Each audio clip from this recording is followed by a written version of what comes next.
In today's episode, we're going to be talking about the pros and cons of van life. I think oftentimes through our YouTube channel, things look rosy and glamorous, but it's not always that way. We're Erin and Brandon.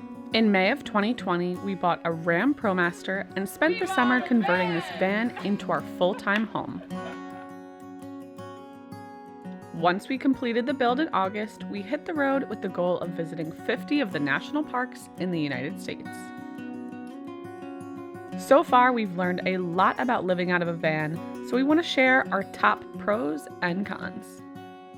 To make this video start out on a positive note because we overwhelmingly do enjoy van life, we're going to start with the pros. The first pro is ultimate flexibility. Your home is on wheels. You can go wherever you'd like. You can make your own schedule. You can go to Vegas one day if you want. We're spending the night in Vegas, baby. Yeah, baby. It has this built-in flexibility into van life that you just can't get with traditional living in a house or an apartment. And if you're able to work remotely, it's a perfect option because you can make anywhere your office, like Brandon does all the time. Right at this table. Or on the bed. Or over there.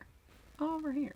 The next pro is you're able to bring your home with you. So it's very different than traveling in a backpack or a suitcase. You can bring all of your kitchen items with you. If you have this knife that you really love, bring it. If you have a tea kettle that you love, bring it. This is especially important for us because we love to cook and we love having the spices that we need to cook. It really is a different type of lifestyle when you're living out of a backpack versus living out of a van. On to number 3.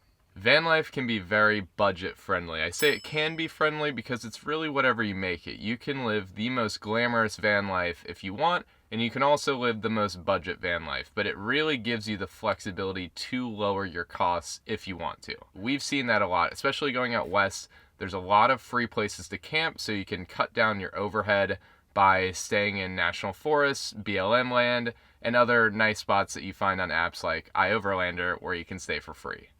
Or you could stay at a Harvest Host like we are doing right now. It's perfect for van life, RV life. You just pay an annual membership of $65 and you could stay at farms, breweries, wineries. Really feel like you're supporting local, you're meeting people who live in the area, and it's just a really cool way. I think we actually have a link. We'll put it in the description below if you're interested in joining Harvest Host. Pro number 4 is that you can live minimalistically. I think van life has truly impacted my life for the better in that I now know that you can live minimalistically. I truly struggled with that. I thought that I had to have everything I needed, 15 sweaters and 17 pairs of jeans. Really, it's quality over quantity, and I found that living in the van, a minimalistic lifestyle, is very rewarding, especially when you're in a tight space. If you know exactly where everything goes, it makes your life so much easier. And while Erin has become much more minimalistic, she definitely has more things than I have. So I've been forced to be very minimalistic since we don't have a lot of storage space in the van. She's kind of monopolized all of our different storage spots. I have no idea what you're talking about.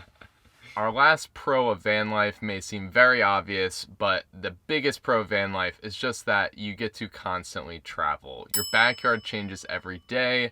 You get to see unbelievable sights because your home is in a van. So you are just moving around if you want to, staying in one place if you want to. That kind of gets back to the flexibility. But ultimately, you're traveling. And we've gotten to see almost every state in the U.S. We're trying to see every national park in the U.S. And we're just seeing such amazing things that we never would have seen otherwise. You know, you can fly different places and stay in Airbnbs and hotels and whatever, but you don't really get the in-between parts. And that's what's been really cool about road tripping around the van, that you get to visit these nowhere towns and Harvest Hosts and different areas that feel very local that otherwise, if you weren't road tripping, you would miss. And it's been a beautiful thing for us during this pandemic. Travel is our life. So by building the van and living out of this tiny home on wheels, we were able to continue travel. So I'm very grateful that we decided to take this leap and continue to travel. But I will say that pro brings us to our first con, because while your backyard is changing all the time, that could be beautiful, but it also leads to a lot of instability. When you're traveling around so much and your backyard changes every day, you don't necessarily have a plan on where you're going to stay every day. For us, it's literally day by day. We figure out where we're going to sleep, and sometimes there isn't an obvious choice.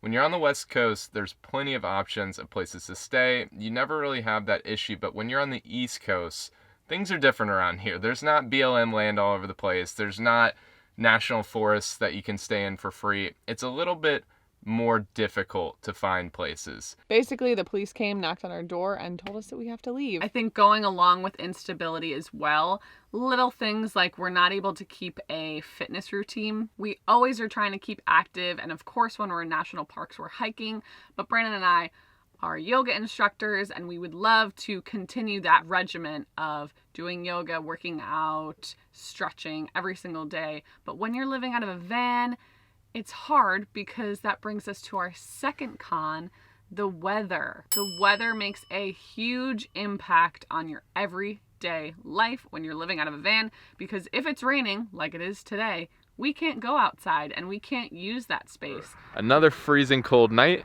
It's supposed to get down to 12 degrees. We're not able to change up our environment if we're just in the van. Under normal circumstances, maybe you just get a gym membership with Planet Fitness or something like that so that you have an inside space to go work out and keep fit. But obviously with the pandemic, that hasn't been an option for us. You know, when the weather is 20 degrees outside, you don't really want to go outside and exercise. Do some push-ups. Yeah, if you haven't noticed, there's only like 60 square feet in here. There's not enough room to exercise. Maybe you could do some squats. I have done a plank and some downward dogs, but it's not comfortable. It's tight.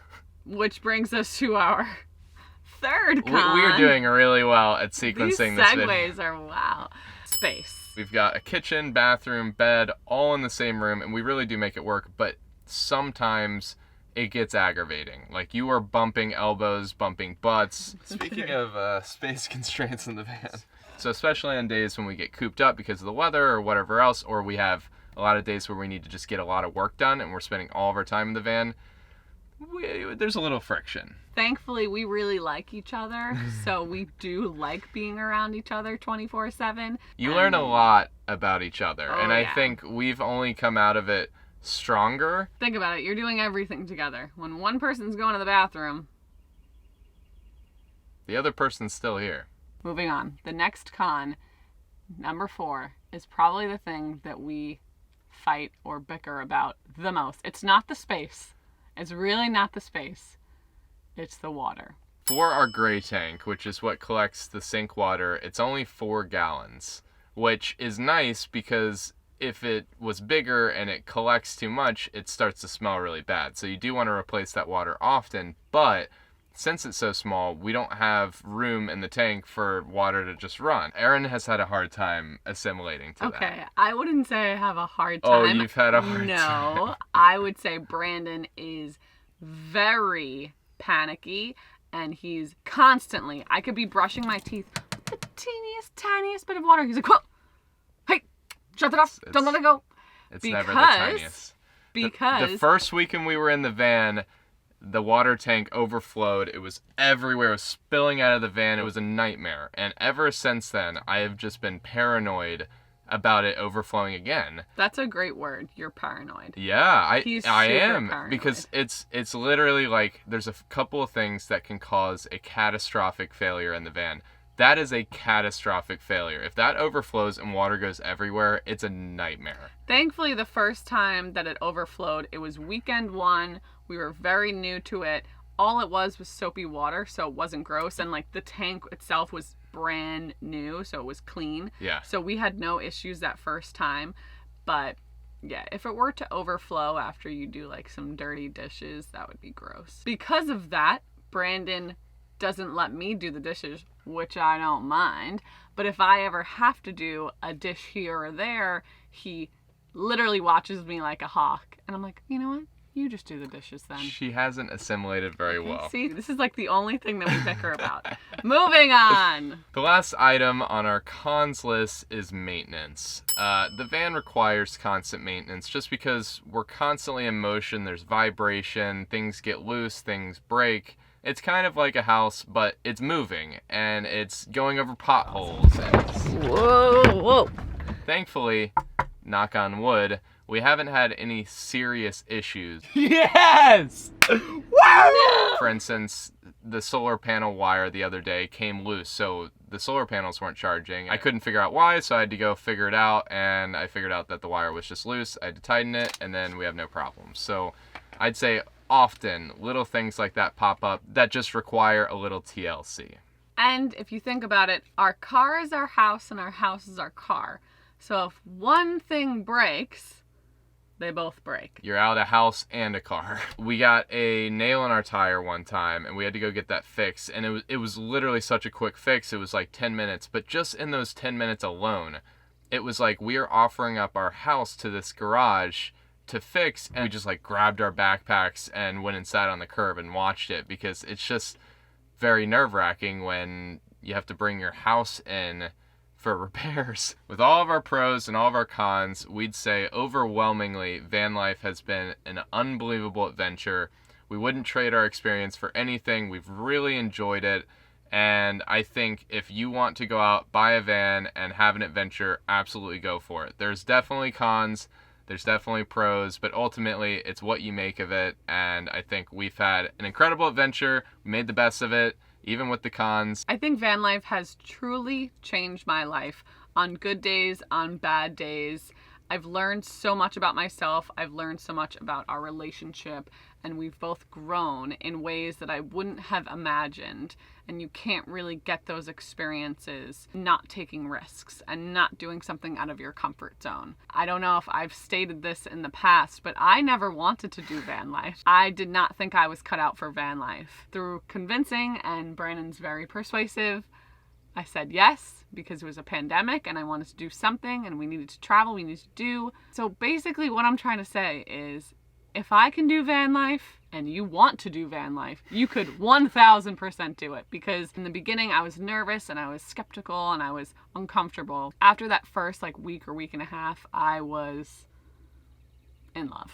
So this van and this home has really changed us, and I'm really happy to have this chapter in our books. If you enjoyed this video, give it a like, subscribe, and live alternatively. Take a risk today, chase your dreams, go after something you think will make you happy, and just jump full in. We have a lot more national parks to show you, so keep watching, and we have exciting news coming up in the future. So live alternatively and stay tuned, folks.